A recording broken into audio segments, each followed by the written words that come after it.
오늘 요한복음 12장 24절에서 27절의 말씀은 주님께서 이제 예루살렘 성에 올라가시기 전에 그 제자들에게 하신 말씀입니다. 예수님께서 십자가를 향하여 죽음이 기다리고 있는 예루살렘을 향하여 올라가시는 그 심정이 어떠셨을까? 우리가 예수님의 그 고난의 과정을 성서만을 통해서 우리가 짐작하기에는 어려운 부분들이 있습니다. 인간들의 좁은 눈과 식견과 생각으로 어떻게 예수님의 마음을 우리가 다 알 수가 있겠습니까? 그러나 예수님께서 얼마나 힘들고 어려운 고난의 그 과정을 걸으셨느냐 하는 것을 성서뿐만이 아니고 많은 역사가들이 사실적으로 조사를 했습니다. 그래서 로마의 유명한 역사가 요세푸스라든지 유대교 학자들로 구성된 메시아닉 주, 그리고 유대 학자들의 그룹, 또 신학자들, 수많은 신학자들이 예수님의 사건을 역사에 근거해서 분석을 해보니까 실제로 AD 33년에서 36년경에 이 빌라도라고 하는 사람이 큰 재판을 하였고, 유대의 지도자라고 할 수 있는 예수라는 사람이 로마의 법과 유대교의 법에 위법되어서 처형을 당하였다라는 기록이 나와 있습니다. 그리고 더욱 놀라운 것은 예수님께서 돌아가신 약 4월 9일을 전후한 그 암흑이, 지진이 실제로 역사서에 다 기록이 되어 있다 하는 거예요. 우리가 개기일식, 개기월식 이런 얘기들을 하는데 태양이 빛을 잃고 캄캄해지고 암흑천지가 되는 이 사건이 정말 역사상 3시간 이상 계속된 적이 없었는데 이때에 모든 역사서들이 동일하게 기록을 하고 있다. 예수님의 그 죽음이, 예수님의 고난이 얼마나 하나님의 마음에 사무치게 아팠으면 이러한 천지의 지변이 일어났을까 하는 겁니다.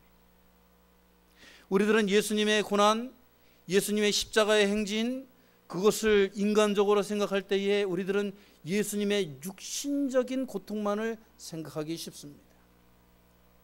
로마의 갈고리가 달린 그 채찍으로 맞으셔서 살이 뜯겨나가시고 무릎으로 기어서 그 무거운 십자가의 어깨가 파이며 골고다로 올라간 그 육체적인 고통만 우리들은 생각하며 얼마나 아프셨을까, 얼마나 힘드셨을까, 아이고. 그런데 사실은 예수님의 고난은, 그 골고다는 마지막 클라이막스, 하이라이트, 예수님이 죽기로 각오하셨기 때문에 감당할 수 있는 정말 극한의 상황이었지만, 예수님께서 마태복음 8장 20절에 하신 말씀, 여우도 굴이 있고 공중에 새도 거처가 있으되 오직 인자는 머리 둘 곳도 없도다. 여우도 굴이 있고 공중에 새도 거처가 있는데 이 인자는 머리 둘 곳도 없다. 이 말씀이 얼마나 예수님이 힘들고 고통스럽고 정말 너무너무나도 힘든 그 각오를 하고 계신 모습이 생각납니다. 오늘 본문의 27절의 말씀에도 이 예수님의 마음이 나타나 있어요. 지금 내 마음이 괴로우니 무슨 말을 하리요? 아버지여, 나를 구원하여 이 때를 면하게 하여 주옵소서. 하나님의 아들, 신으로 정말 만인에게 구원의 기회를 주기 위하여 복음의 영생의 길을 트기 위하여 예수님이 오셨지만 얼마나 힘드셨으면 이러한 말씀을 하셨을까. 복음 사역을 위하여 밤낮을 가리지 않고 갈릴리와 유대 땅 온 사마리아 일대까지 뛰어다니시며 피곤하고 안정된 거처가 없는 육신적인 그 고단함만을 말씀하시는 게 아니에요. 역사서의 이야기들을 제가 종합해서 여러분에게 말씀했지만 외적으로는 유대인들이 온갖 덫을 놓고 예수님을 핍박하고 죽이기 위하여서 예수님을 시종일관 괴롭혔는데 예수님은 너무너무나도 많은 대중 속에서 죽음과 같은 그러한 아픔을 당하고 계셨다. 내적으로는 그를 따르는 많은 무리들이 예수님을 환호하고 반기는 것 같았지만 예수님에게 다 바라는 것들을 요구하는, 자기들의 만족을 충족시키지 않으면 안 된다는 그러한 기대감으로 따라다녔고, 여러분 제자들을 보세요. 3년 동안 같이 동고동락하며 주님께서 말씀을 가르치시고 보여주시고 깨우치려고 그토록 노력하였지만 제자들은 누가 크냐라고 하는 그러한 모리해와 분란과 최후에는 그 제자 중에 한 명이 가증하게도 예수님의 입을 맞춰서 예수님을 팔아버리는, 그러니까 예수님께서 외적으로 내적으로 쫓기시고 당하시고 억압당하시고 정말 마음이 상하시는 이 그 고통이 얼마만한 무게였을까. 그러니까 예수님의 그 고난의 행진은 이미 예루살렘을 올라가시기 전부터 시작되었다라는 것이죠. 그런데 놀랍게도 오늘 말씀을 보면 예수님께서 이 때를 피하게 하여 주옵소서라고 말씀을 하시는데 바로 뒤이어서 예수님은 이 많은 억압과 압박과 스트레스와 곤고함과 외로움에 내가 물러서지 않고 하나님께서 주시는 이 때를 내가 맞이하겠나이다. 내가 이 처절한 고통의 길, 고난의 길, 아픔의 길을, 눈물의 길을 걸어갈지라도 내가 내 피를 다 흘려서라도 이 길을 내가 꽃길로, 정말 축복의 길로, 승리의 길로, 부활의 길로, 영광의 길로 만들겠습니다. 왜? 하나님이 이 때를 위하여 나를 여기를 보내신 줄로 믿습니다. 이 때를 위하여 하나님께서 나를 보내셨는데 내가 어찌 이 때를 거부하겠나이까? 이 때를 하나님이 주시는 용기로, 하나님이 주시는 담대함으로 내가 밀고 나가겠습니다. 내가 주님께서 주시는 사명을 완수하겠습니다 하는 그러한 용기와 담대함이 있었던 것입니다.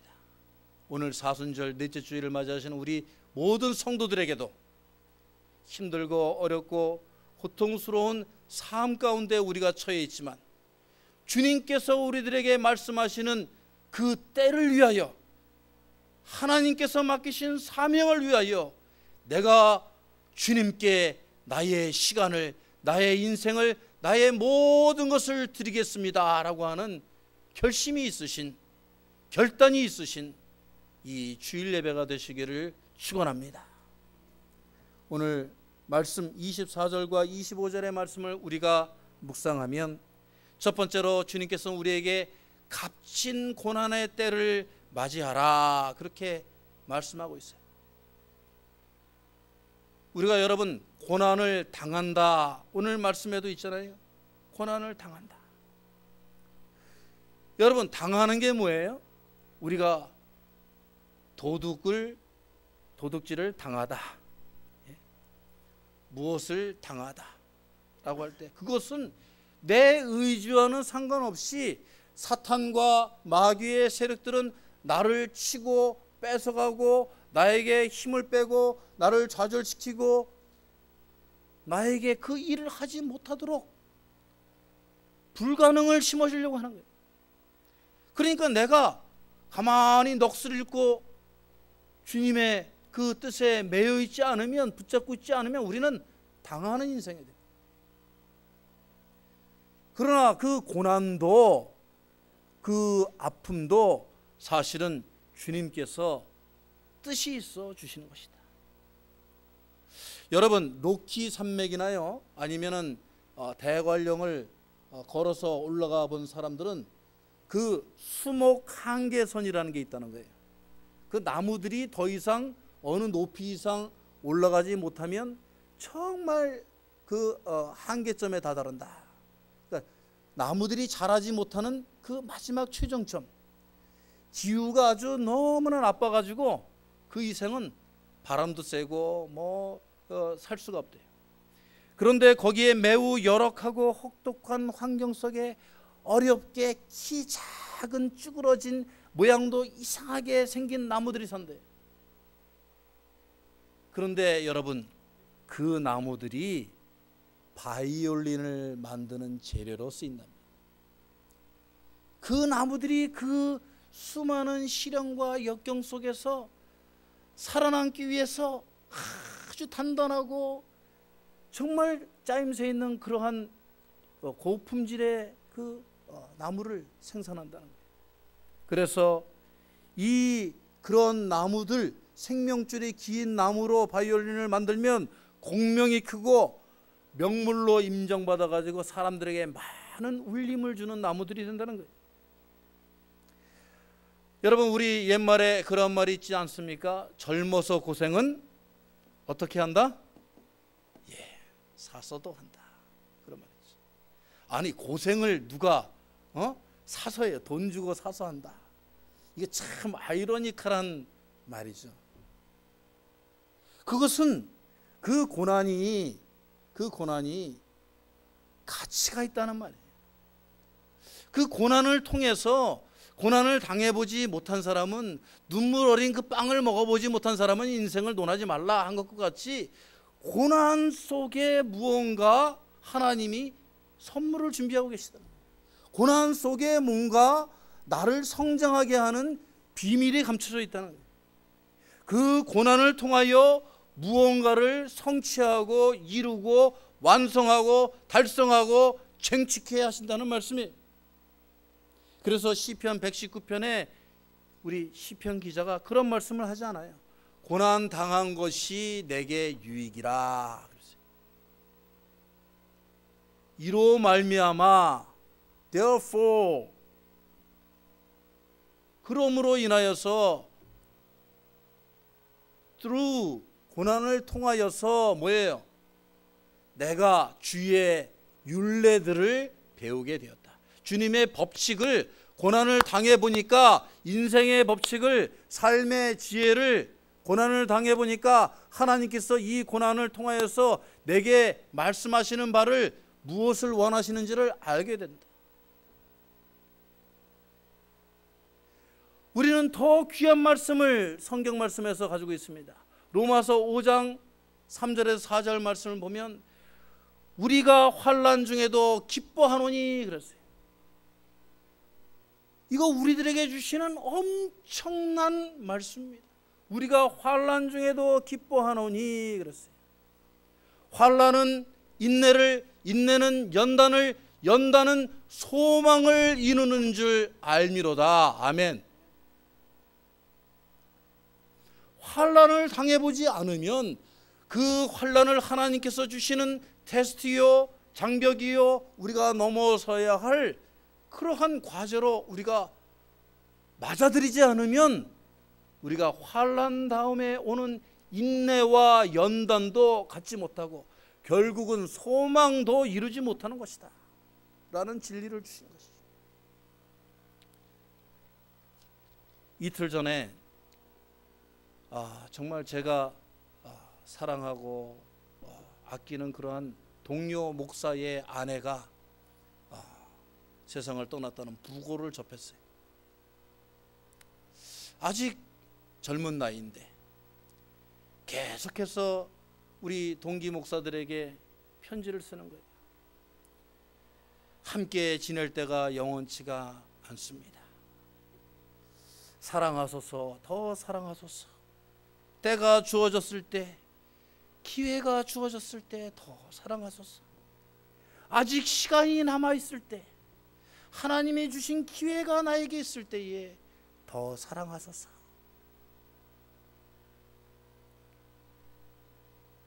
그 친구 목사가, 여러분 전주에 가면 한옥마을이라고 있는데 거기가 그렇게 사람들이 완고하대요. 예? 몇백 년 된 아주 가문들이 많아가지고 아무리 그 전도를 하고 말씀을 전해도 그냥 장성들처럼 끄떡도 안 하는 사람이죠. 그런데 거기에 허물어져가는 한옥을 사서 들어가가지고 그 한옥을 내외가 손으로 다 리모델링을 하고 거기서 교회를 개척을 했어요. 그래가지고 그래도 그 한옥마을을 변화시키기 위해서 이제 사람들을 모아서 예배를 드리고 마룻바닥에 무릎을 꿇고 기도를 했어. 그 아내는 예술가였어요. 참으로 아름다운 여인이었습니다. 그런데 거기서 모든 것을 바쳤어요. 그리고 결국은 병을 얻어서 죽음을 맞이했죠. 그런데 그 아내의 죽음을 통하여서 그 전주 한옥마을의 모든 사람들이, 다른 종교를 가지고 있는 사람들도 다 함께 슬퍼하고 그 교회를 살려야 되겠다고, 목사님 용기를 잃지 말라고, 목사님 교회 잘 되게 하자고, 더 교회가 부흥되는 역사를 하나님께서 주셨다는 것입니다. 몸 바쳐 피 흘려 살 길을 주셨다. 저는 이 찬송을 들을 때마다 우리 예수님께서 그 많은 마음의 상처와 아픔과 고난과 절망과 눈물을 가지고 예루살렘을 향하여 가셨기 때문에, 그 담대함과 용기가 있었기 때문에 그 하나님이 주신 때를 내가 성취하고 완성하여야 되겠다는 그 사명감이 있었기 때문에 오늘 우리들이 새 생명을 얻고 하나님의 사람들로, 빛의 자녀들로 소금의 역할을 하며 이 세상을 살고 있는 줄로 믿습니다. 오늘 24절과 25절, 미랄이 죽지 않으면 한 알 그대로 있고 죽으면 많은 열매를 맺느니라. 여러분, 미랄이 죽는다는 게 무슨 뜻이에요? 우리나라 말로 바꾸자면 미랄이 썩어진다는 거죠. 썩어진다는. 여러분, 미랄이 썩어질 때 소리가 있습니까, 없습니까? 예? 누룩이 어디 빵에 들어가서 썩어지는데 소리가 있어요, 없어요? 아이고 나 죽네 그러고 미랄이 죽어요?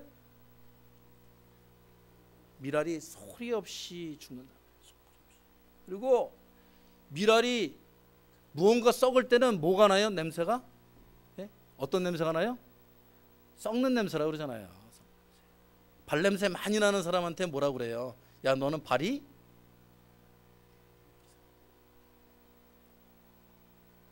그런데 여러분, 희한하게도 모든 음식이나 모든 것들이 적당히 썩어야 맛이 난다. 여러분, 홍어 드셔보세요. 홍어? 예? 홍어. 제가 정말 흑산도 홍어를 한번 먹었는데 정말 이거는 너무 강력해가지고 코에서 막 연기가 나올 정도. 그런데 그게 그렇게 건강에 좋대요, 여러분. 그러니까 뭔가 썩어야 맛이 나는 거고, 썩어야 정말 더 그 가치가 드러나는 거예요. 그런 게 있는 거예요. 그러니까 오늘 미랄이 썩어서 죽어야 거기에 새로운 생명이 싹이 터서 올라오는 거예요. 저는 오늘 이 메릴랜드 제일장로교회, 우리가 이제 이 교회 건물이 이제 낡았고 우리 교회 이제 이전해야 되고 소망을 가지고 그러지만은, 여러분 생각해 보세요. 이 건물을 위해서 썩어 문드러진 사람들이 있었기 때문에, 이 성전을 위해서 몸과 마음과 인생을 바쳐서 손과 발이 다 닳도록 충성한 일꾼들이, 썩은 미랄들이 있었기 때문에 우리가 지금 하늘의 복을 받는 줄로 믿습니다. 우리가 그런 사람들이 되어야 돼요.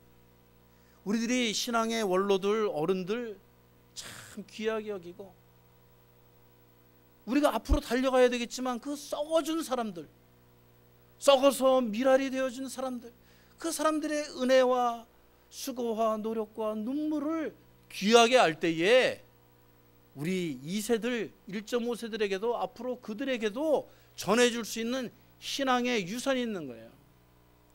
신앙의 헤리테이지라고 하는 거죠. 좋은 것들, 편안한 것, 그런 것들만 전달해 주려고 그러면 안 돼요. 얼마나 이 어른들이 여기서 고생했는가. 어떤 농부가 하나님께 이런 기도를 했답니다. 하나님, 올 한 해에는 풍년을 주시옵소서. 햇빛을 무진장 많이 주셔가지고 아무튼 우리가 넘치는 수확을 갖게 하여 주시옵소서. 그렇게 기도를 했대요. 그래가지고 가을이 다 돼가지고 이제 추수하려고 그랬더니, 아니 그냥 그 미랄들이, 씨알들이 많을 줄 알았는데 가보니까 다 쭉정이만 있더래. 다 쭉정이만. 그래가지고 하나님 앞에 다시 기도하러 나가지고 하나님 막 이제 대드는 거예요. 하나님, 아니 풍년이 되게 해달라고 기도를 했는데 하나님께서 왜 쭉정이만 주셔가지고 저의 기도를 들어주시는 것도 아니고 저주를 베풀어 주십니까? 그렇게 기도를 했더니 하나님이 뭐라고 그러셨냐면, 나는 잘못이 없다. 나는 네가 해달라는 대로 다 해줬다. 햇빛을 계속 비춰주십시오 해서 햇빛만 계속 비춰주십시오. 근데 여러분, 농사 지어보신 분들은 알겠지만은 이 곡식이 잘 되려면 햇빛도 있어야 되지만 서리가 있어야 된대. 서리가 없으면 곡식이 연글지가 않는다는 것입니다. 서리 없이는 곡식이 연글지 않는 것처럼 우리들의 인생에도 고난이 없으면, 아픔이 없으면 견고해지지 않고 얼마나 가치 있는 삶인지를 모르고 우리가 어떠한 사명을 가지고 이 세상에 태어났는지를 깨닫지 못하고 나의 삶의 최종의 목적이 무엇인지도 모르는 그저 쭉정이만 될 뿐입니다. 그렇기에 오늘 예수님이 이제 고난의 성을 향하여 가시지만 이 때를 면하게 하여 주십시오. 그러나 내가 이 때를 위하여 왔는 줄로 압니다. 주님, 내가 이 때를 완수하게 하여 주옵소서. 이 고난의 때, 역경의 때에 주님의 열매를 바라보고 내가 달려나갈 수 있는 용기를 주시고 담대함을 허락하여 주시고 주님의 때를 위하여 쓰임받는, 고난을 당하는 사람이 아니라 고난을 맞이하는 자가 되게 하여 주옵소서. 간구하시는 여러분들 되시기를 바랍니다. 두 번째로 오늘 26절에서 27절의 말씀을 우리가 묵상해 보면, 주님께서는 이 영광의 때, 정말 축복의 때만을 기다리는 그 사람들에게, 유대인들에게 섬김으로 따르라, 그런 말씀을 하고 계세요. 여러분, 유대인들이 왜 예수님을 메시아로 인정하지 못했느냐 하면은 그들이 예수님을 진정 하나님의 아들로 섬기지 못했느냐 하면은 왜? 자신들의 욕심이 마음 가운데 있었기 때문에 그래요. 자신들이 섬기고 따를 사람들을 자기들이 결정을 했기 때문에 그렇습니다. 형식적으로, 외식적으로 정말 근사하고 왕 같은 사람, 정말 권위 있는 사람, 이런 사람들만 섬기려고 했던 그들에게 문제가 있었던 거예요. 힘과 권력으로 자신들에게 독립과 해방을, 그리고 자신들에게 가난해서 풍요만을 허락해 줄 그런 절대 권력자를 그들은 기다렸죠.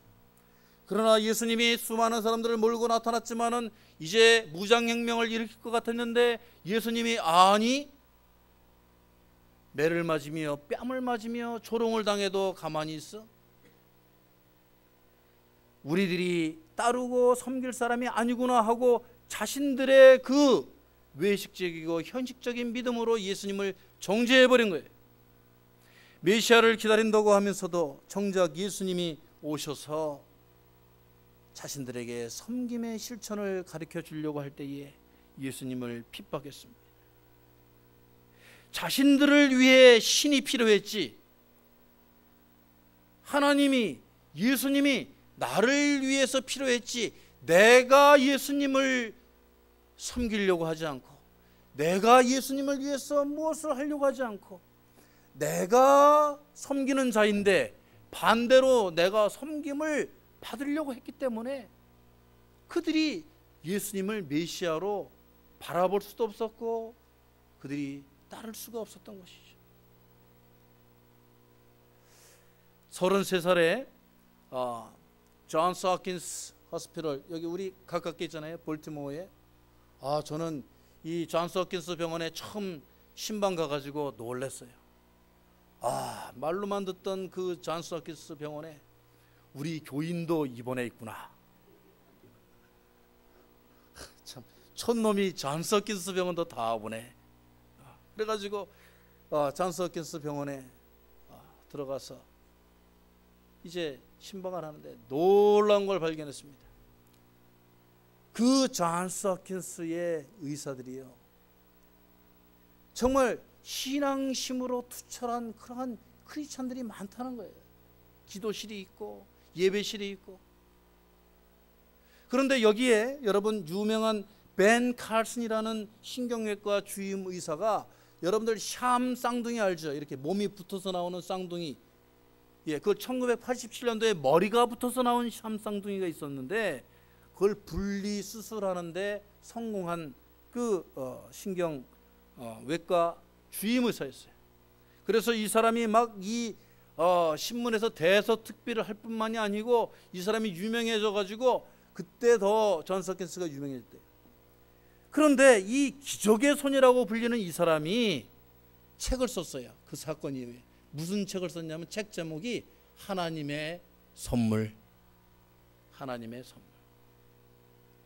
여러분, 내가 이 샴쌍둥이를 분리한 이 기술은 내 것이 아닙니다. 내가 테크놀로지가 좋아서, 내가 기술이 좋아서, 내가 지식이 많아서 된 게 아닙니다. 하나님께서 나를 쓰시기로 나를 택하셨고, 하나님께서 나에게 이러한 공부를 할 수 있게 해주셨고, 불쌍한 사람들을 위해서 하나님께서 사명감을 주셨기 때문에 내가 하나님의 손을 대신하여서 하나님께서 주신 선물을 가지고 나는 그들에게 다가갔을 뿐이지, 나는 칭찬받을 게 없습니다. 하나님께 영광을 올려드리십시오. 나의 손은 바로 하나님의 선물입니다. 할렐루야.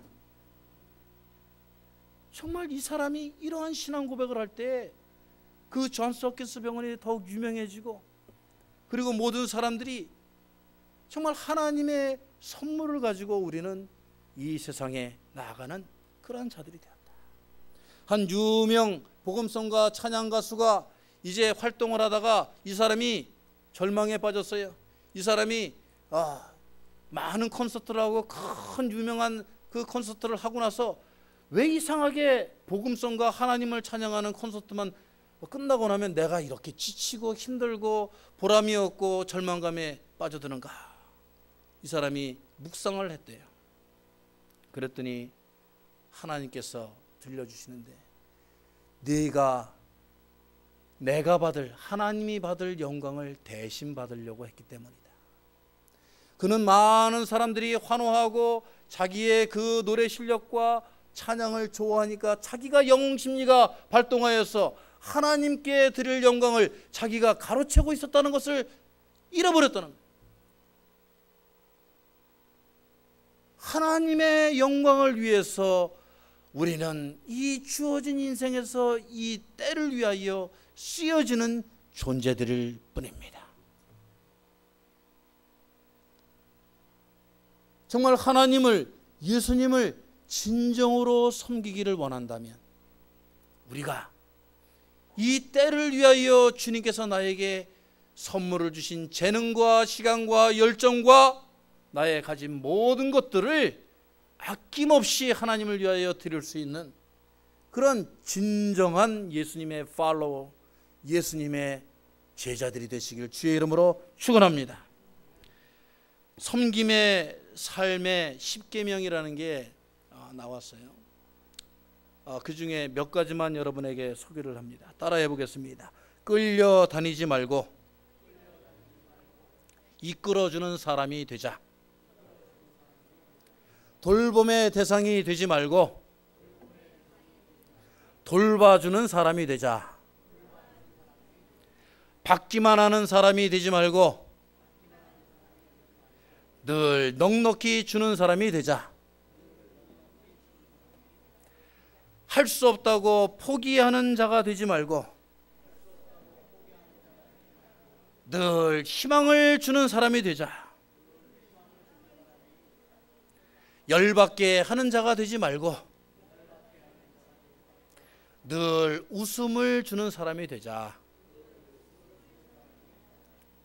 이게 목사님들이 만드는 10계명, 섬김의 10계명.